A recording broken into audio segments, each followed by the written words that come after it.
Well, joining me now to discuss the conflict in Israel and Gaza is a TV host and satirist, Basham Youssef. Basham, it's great to have you back on the programme. I wish it was under different circumstances. First of all, what is your reaction to what happened on October the 7th?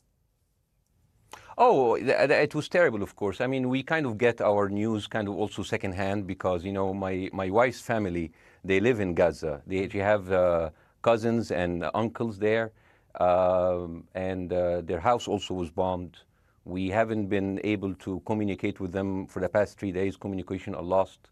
So we don't know actually what is the, how are they doing, but you know, we're used to that. I mean, it's just like, it's very repetitive. We're used to that. We're used to them being bombed every time and moving from one place to the other. You know, it's just like those Palestinians, they're very dramatic. Israel killing us. But they never die. I mean, they always come back. You know, they're very difficult to kill, very difficult people to kill. I know because I'm married to one. I tried many times, couldn't kill her. I mean, there's a dark humour there, and I understand why. Because no, it's not dark humour. I try to get to her every time, but she uses our kids as human shields. I can never take her out. Again, I understand the humour, but to be serious, Basham, about this.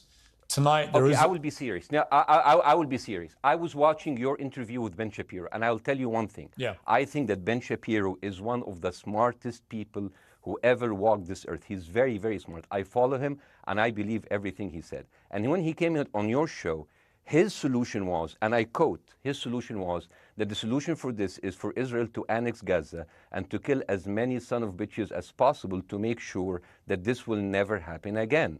And anyone who called for a ceasefire will be a terrorist sympathizer. So God forbid, I don't want to be labeled as a terrorist sympathizer. So I agree with Ben Shapiro. I think we should kill as many son of bitches as possible. Well, let me, so far, but Basham, let me... so far, 3,500 people were killed, including 5,000 son of bitches in the bombing of the Baptist hospital as we speak right now. 1/3 of those 3,500 were children. So my question to Ben Shapiro is, how many more son of bitches do we need to kill so Ben Shapiro is happy? Okay, because it changes Basham, from 1 year. It changes from one. I'm sorry that. Listen. I'm really at a disadvantage here. I'm looking at a camera. I don't see you. I can hear you on my ear. The reason I'm interrupting so is I think you might be. I think you're conflating different interviews with Ben Shapiro. He didn't use the phrase "sons of bitches" with me. Let me play to you what he actually said on my show. He did. Go back to your interview. No, he didn't. That was another interview. But let me play what he said to me here. Well, frankly, I don't believe in proportionate response to terrorism. I believe that the way that you stop terrorism is with wildly disproportionate response. That doesn't mean in terms of targeting civilians. It means in terms of killing as many terrorists as humanly possible and allowing them to dictate the terms of engagement by hiding behind civilians in areas that they are supposedly responsible for means that the only option for Israel is to surrender to Hamas's hatred of its own citizens, its willingness to use its own children as human shields. No country worth its salt could ever do that. Now, that is substantively different to what you said he said, right? He's talking there but specifically about Hamas terrorists. I agree with him. The thing is, the question is, what is a proportionate response? Because it has been different from one tier to another. So if you look to this graph, for example, this is the death of Israeli and Palestinians, and it's changing from 1 year to year. It's like fluctuating like crypto. So my question is today, what is the going rate today for human lives? I mean, 2014 was a great year for Ben Shapiro. 88 Israelis were died, and there was 2,329 Palestinians killed on the other side. That is one Israeli for 27 Palestinians. That is a very good exchange rate. What I'm saying is, what is the exchange rate for today? So you guys will be happy. That's my question. Well, it's not me. It's not me, guys. I'm not on either side. No, not you. Like when I say you guys, I say like people on the other side of that. I know that you don't think like that, Piers. You're one of the good guys. But let me tell you something. I mean, the reason that I'm using this is that, I mean, I can't remember what happened in 2014, and there was no music festival, but there must be something. I mean, they must do something. It is their fault. It has to be something. I mean, 2018, 300 Palestinians died. Who's counting, you know? So the thing is, what my question is, let's find what is the exchange rate for human life today so we expect the future death of Palestinians and will be happy to it. My response to that would be this, Basham. I've thought carefully about this because I think it's very tricky for people like me to immerse ourselves into a conflict where we're not directly involved. And I thought carefully about what I feel about this. I feel that the scale of what Hamas did on October the 7th supersedes anything else I've seen in this conflict, really ever. The savagery, the butchery, the slaughter of 1,300 people, the shooting of babies, the 100%. kidnapping of grandmothers, and so on. So if we can agree on that, which I think is inarguable, then the question then becomes, again, about proportion. I don't disagree that there's been a lot of bad stuff on both sides going back historically for decades. But if we agree that this was on a different level altogether, quite deliberately by Hamas, designed to provoke... No, here's my question. Let me ask you a question. And the question, because you raised it earlier about proportion. I honestly don't know what the proportionate response is. I honestly don't. I don't. I've been watching the airstrikes this week thinking... So what's your question? Well, I would ask you, if you were Israel, what would you... If I was Israel? If you were Israel and that had happened to you, what would you think would be the appropriate way for the country to respond? I would do exactly like Israel did, kill as many people as possible, since the world is letting me do it. I mean, I can do it because I can, you know. But the thing is, you know what? I agree with you. And you know what? I'm going to be even ahead of you, because I see the question coming. Do you condemn Hamas for the atrocities? Yes, I condemn Hamas. I condemn Hamas. Hamas is the source of all evil. They're a reason for everything. And you know what? Let's, for a minute, imagine a world without Hamas. Right. What will this word look like? Let's give this word a name, and let's name this word the West Bank. Hamas has absolutely no control in the West Bank. And since the beginning of this year, only through August, 37 Palestinian kids were killed. No music festival, no paragliding, no Hamas. Since the occupation of the West Bank, 7,000 Palestinians were killed. No music festival, no paragliding, no Hamas. I can go on and on and on and on. No, but you don't need to, because in a way you're preaching to the choir. I've followed this crisis. Oh no, you're not preaching. So the thing is, like, in the sense that I know that what you're saying has validity. Of course, Piers. By the way, Piers. I am at a disadvantage here. I can hear you. I cannot see you. I am in a claustrophobic room, and so please cut me some slack and don't interrupt me and interrupt my points. Sure. So, because this has to be fair. Understand. Because if you want to only hear your opinion, I can just condemn Hamas and go home. I can do that. So, do you want to do that, or do you have a much more nuanced conversation? No, I absolutely want to have a nuanced conversation. I wasn't aware I was interrupting you. I thought I was letting you speak. Amazing. So I would say I really applaud Israel for doing one thing that no military force in the world does. Because I heard Ben Shapiro and I heard Ron DeSantis, and they said Israel is the only military force in the world that warns civilians before bombing them. I mean, how fucking cute. That is so nice of them. Because with this logic, if Russian troops started warning Ukrainians before bombing their houses, we're cool with Putin, right? I mean, okay, Habibi, you have warned them, go invade. It's fine. You have done your job. I mean, the thing is, and I understand, and I also heard Ben Shapiro talking about Human Shield. So you remember my wife's family, they live in Gaza. So I asked them, I told them, when Israel give you the nice warning, the cute warning, does Hamas force you to stay in your home so you can be bombed and use as Human Shield? You know what, Hassan here, my wife's cousin, he's a loser, you know. He told me, you know, when I asked him, does that happen? He told me, no. The lying son of a bitch lied to me. I told him, you don't understand. Ben Shapiro and Ron DeSantis keep saying that Israel warned you and Hamas asked you to stay put. So I told you, he's a loser. He never kept a job. He even failed in all of the interviews to become like a human shield. I would believe Ben Shapiro. Let me ask you this, Bassam. So let's go with that. No. Let me ask you At some point, I must be able to ask you questions. It's not a monologue for you, Bassam. If we agree that for the 14,000 casualties, I mean, who's counting, are Human Shield, does that mean that every single one of those civilians was standing, obscuring a military target behind them? Because that's a lot of weapons. I mean, Hamas is packing. No, of course it doesn't.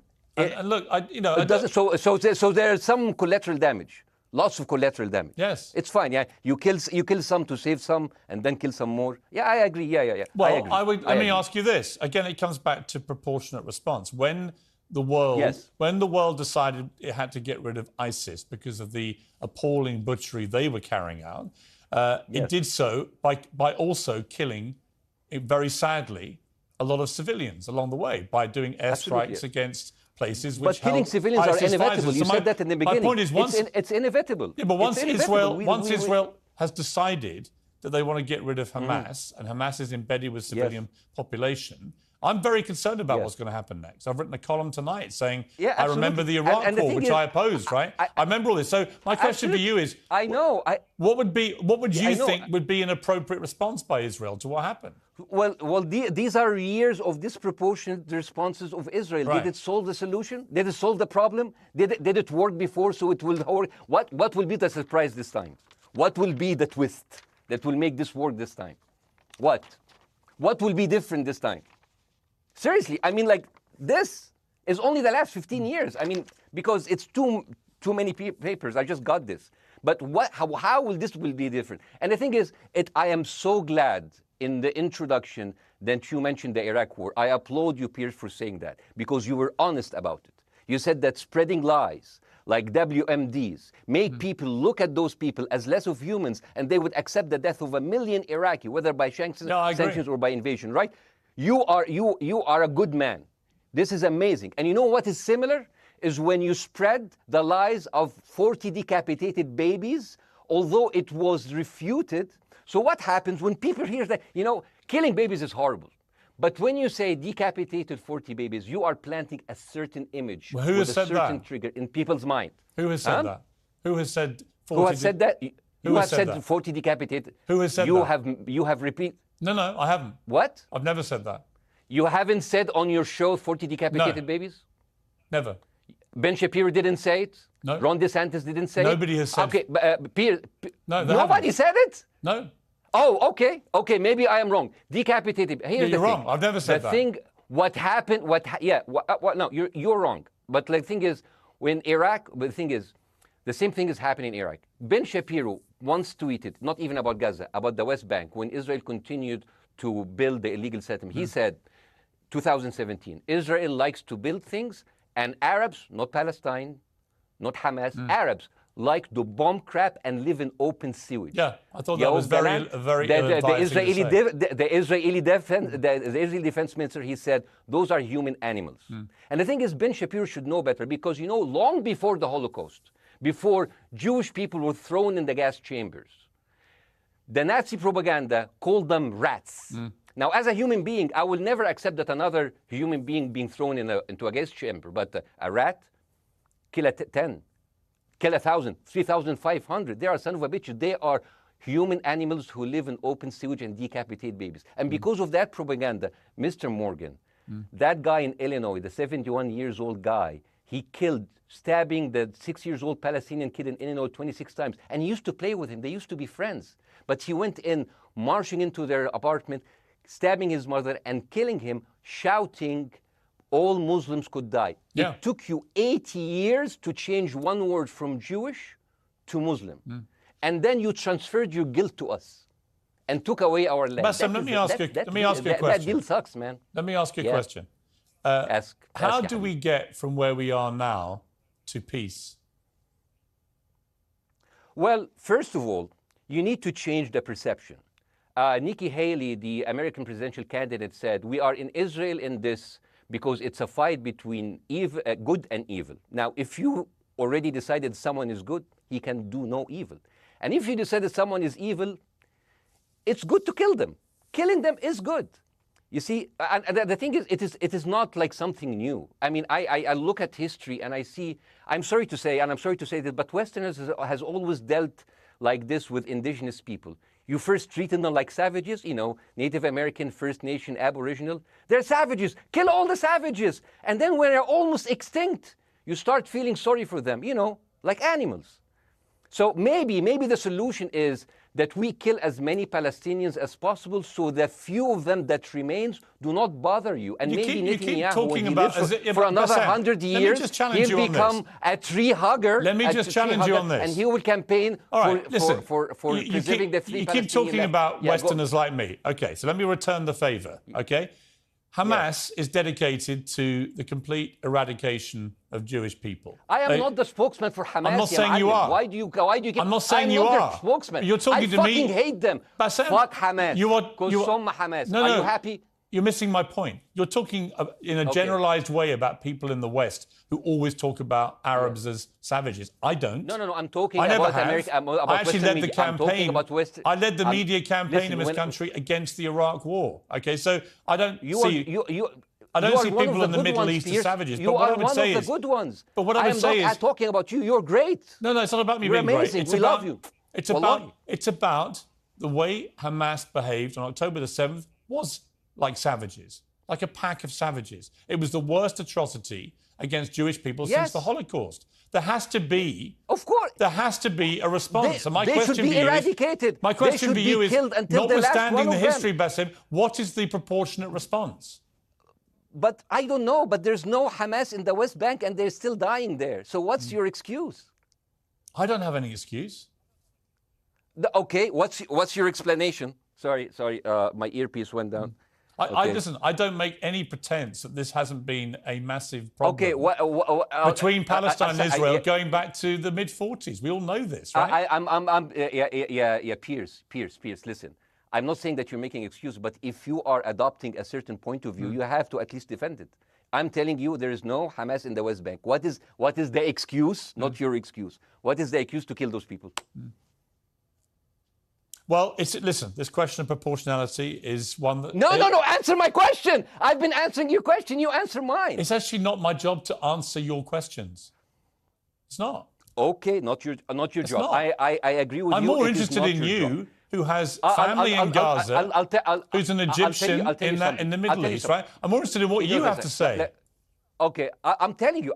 I think Hamas is the problem, okay? Right. Now, let's say Hamas is removed. Let's Hamas. I'm agreeing with everything. You want me to condemn Hamas? I will condemn Hamas, Hummus, Hassan, everybody. Guys, say wait. I can't hear you. The earpiece. Damn. Okay. Oops. Okay. Yeah. Okay. I do need help. I think. Okay. Just go back. Is he there? You go back. Can you hear me? Okay, go. Thank you, guys. Can you hear Bassem? Yeah, now I can hear you. Okay. So here's the thing. Can you hear? Okay. Yeah. So, Isaac, let's say, for example, Hamas ceased to exist. Okay? Do you hear me? Yes. Yeah? Hamas ceased to exist today. Now, right now, in Palestine, in West Bank and Gaza, 20% of Palestinians go through Israeli prison system, whether imprisonment, whether interrogation, whether torture. And the rest of them, they live a life of daily loss of land, of homes, of life, and they are suffocated by this. So let me ask you something. If you are a Palestinian living into these conditions for decades, would you sympathize with your oppressor or sympathize with the people who claim they resist them even if they are terrorists? I have made no secret that I think the conditions Palestinians have had to exist under are completely unacceptable. I've said that for years. So the question then becomes, how do you forge peace between two warring parts of that region who for decades have approached peace, in my view, with mutual sledgehammers, with no actual desire to have peace? And I think it comes down in the end to great leadership. And I don't think there's great leadership. I don't think, well, hang on, let me make my point. I don't think there's great leadership on either side. Where is the Nelson Mandela figure here to come through all this hatred on both sides? Nelson Mandela? Yeah, where is that figure? Nelson Mandela actually have criticized Israel for being a horrible state. All of the South African activists have actually called Israel. My point is about how he responded to a country that was so divided. Is a template for how you get to peace, isn't it?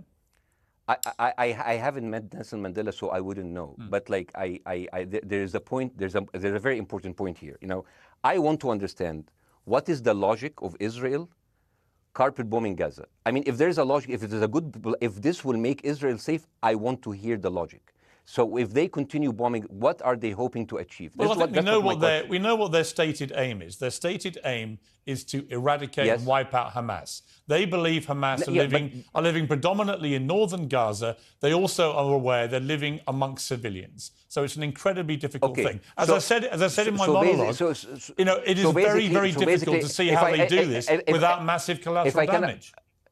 So if I can understand this correctly, basically Israel is doing this to pressure the Palestinian community in Gaza to turn against Hamas. Is that right? I'm sure that's part of it, yes.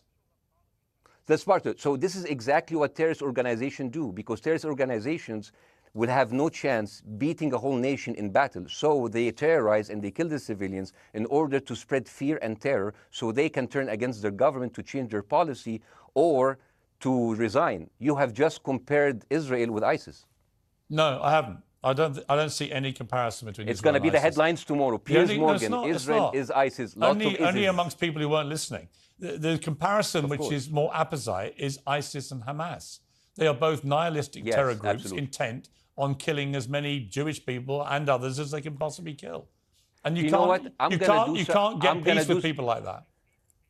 Absolutely. You know what? I'm going to do something that nobody done on your television. You know what I'm going to do on your episode? I'm going to pretend that I'm an Israeli citizen. I'm going to put myself in the place of an Israeli settler in the kibbutz. And I want to speak to my Prime Minister, Benjamin Netanyahu. Mr. Benjamin Netanyahu, I have voted for you because you have promised us peace and prosperity and security. On the 7th of October, those son of bitches Hamas, they went into the fence that is regularly heavily guarded. Usually if there's like a dove that comes close to it, it will be shot. Those people went in and they went for 6 hours before IDF forces was deployed, killing our friends, our families, kidnapping our grandmothers and babies, and went in.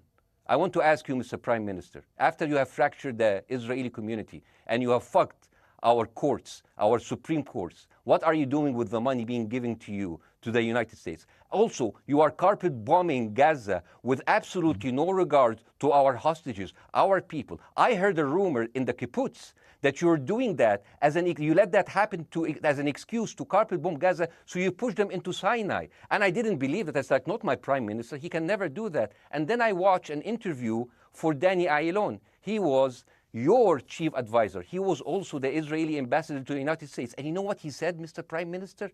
He said that the solution for those Palestinians is to go into a vast land of Sinai and live into tent cities temporarily, temporarily, wink wink, until we build Gaza again, and then we invite you back.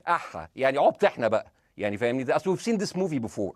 So يعني, and when I saw this, I couldn't explain to my fellows in the kibbutz, how come our Israeli government is trading human lives for another piece of land? So as an Israeli citizen, I need to hold my Israeli government accountable. And as an American citizen, I want to know all of these money that we are giving to Israel. We're giving them $4 billion every year. Joe Biden said it's the best investment America ever done. Well, if I am in the place of Joe Biden, I would say, sorry, don't speak. I would say, if I was Joe Biden, I would go down and whisper in the ears of Netanyahu and tell them, I hate bad investments. They haunt me, like Littlefinger in Game of Thrones. But the thing is, this is the problem. Israel always victimizes itself, and I have never seen a victim putting their oppressor under siege and bombing them 24/7. Israel wants you to believe that they are the victim.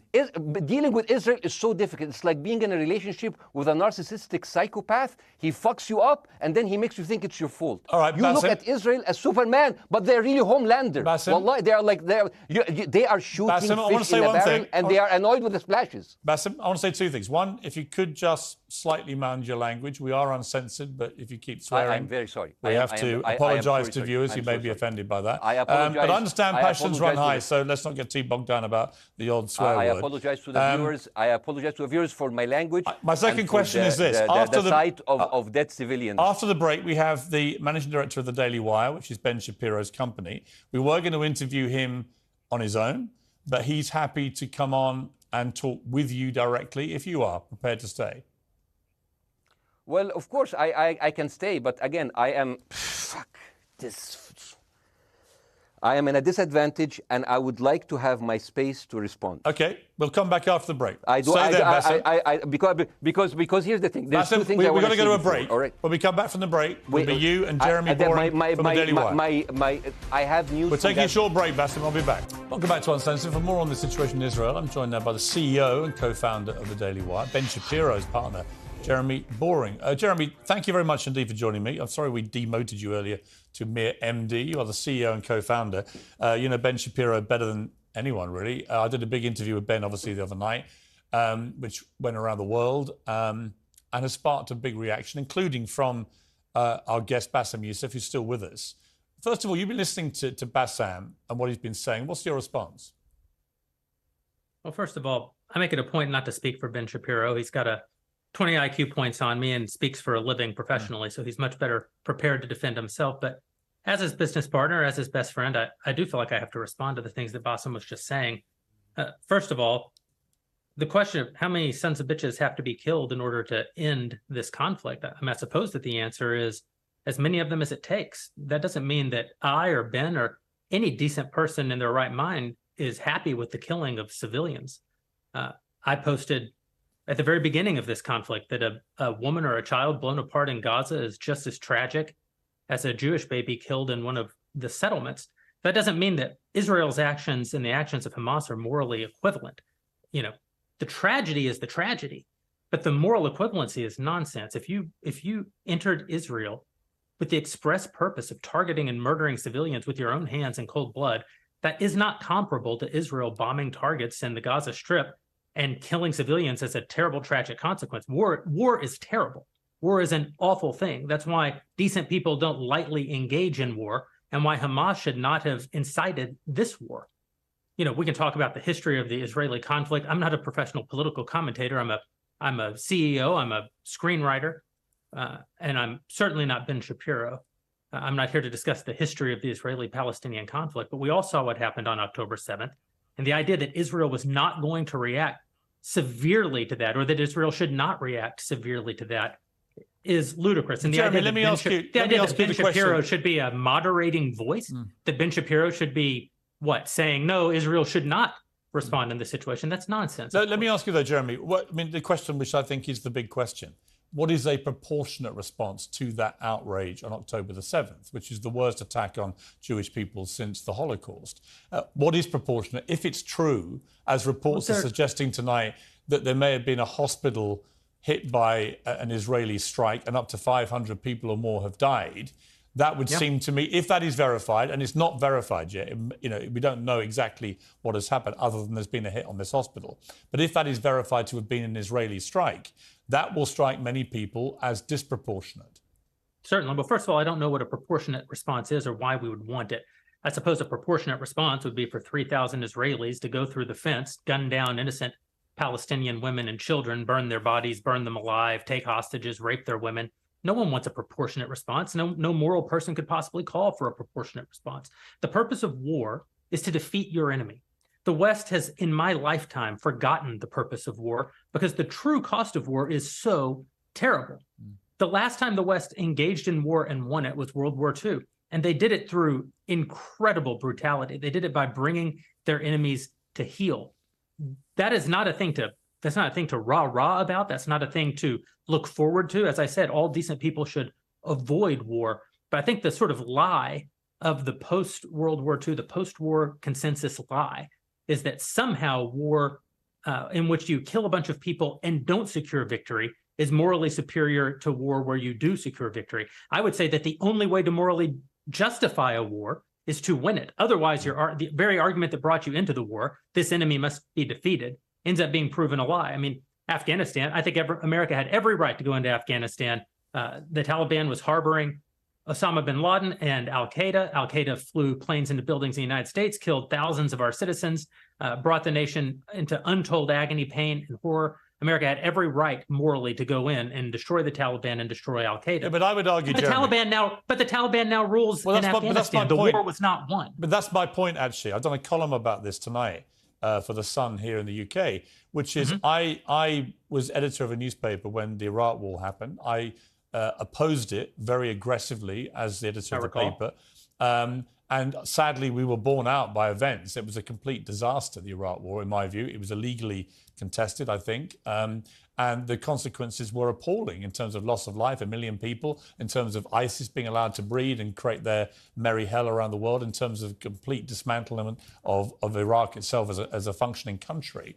And I think Afghanistan, again, 20 years of attacking an enemy, which is now running the country again, seemed to me, again, to be kind of pointless. And I do wonder whether Israel, in its blind fury, which I completely understand, has thought through the consequences of actually launching a full air, ground and sea offensive into Gaza as to actually what happens at the end of that.